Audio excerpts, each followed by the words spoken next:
Thanks for that, Salin. Absolutely, as you said, the polling is taking place across 93 Lok Sabha constituencies covering 10 states and 1 union territory. Polling will also take place in Madhya Pradesh, Betu. The elections were supposed to take place during phase 2 but was postponed due to the death of a candidate from Bahujan Samaj Party.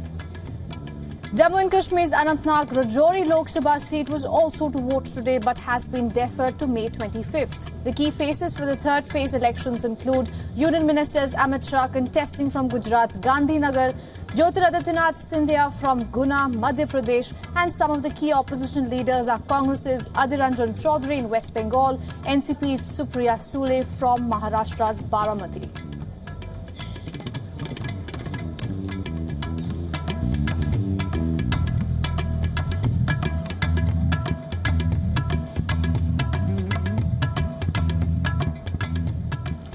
Now to get us a sense of what's happening on the ground, our principal correspondent Disha Shah is joining us live from Mumbai. Disha, good to see you. About 3 hours to go before polling ends. How has the voter turnout been so far?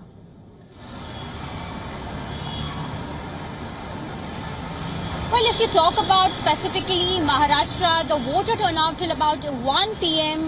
was 31.55%, the lowest that has been recorded if you compare it with the other states that are going to polls today. And this has been pretty much the trend in the first two phases as well. Maharashtra always has seen the lowest voter turnout if you compare it to the respective other states till afternoon about 3 p.m. and then slowly it picks up between 4 to 6 p.m. So we will have to wait through the day to see how the voting really progresses. But if you talk specifically about Maharashtra, so far it has recorded the lowest voter turnout, which is about 31.55% at 1 p.m. Right, Disha, the constituency of Baramati is one of the most intense battleground this time. And as you said, according to 1 p.m., the data that I have with me right now, Baramati has 27.55% of voter turnout, one of the lowest across Maharashtra. I want to ask you, how should one see this Pawar versus Pawar fight playing out, especially with low voter turnout?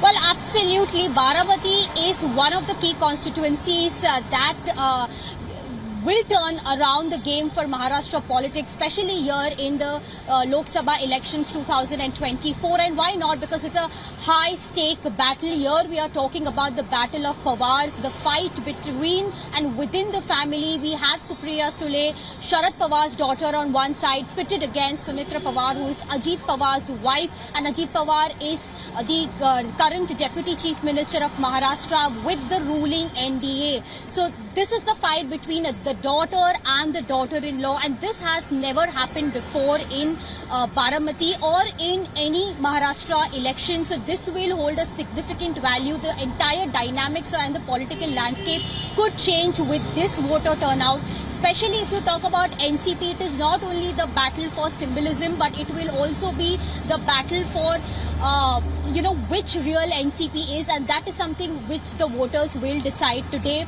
And as on ground level, we have seen, especially in Baramati, both the NDA as well as Sharad Pawar's MVA, both have been campaigning very heavily. Ever since Supriya Sule filed her nomination, Sharad Pawar has never left Baramati in the past 2.5 months and have campaigned heavily. And as far as NDA is concerned, from Prime Minister Narendra Modi to Amit Shah, each and every leader possible has visited, and even Ajit Pawar to just spread the support for his wife who's contesting. So this is of course a very high stake battle. NCP has been a stronghold of Baramati since 1999, but this time around the dynamics is different. There are two parties that has split in the past 2 years. Now it is BJP and Shiv Sena together, and we are having the Shiv Sena Uddhav Thackeray faction along with the Congress and NCP. So the entire Maharashtra politics and landscape, how it will be decided in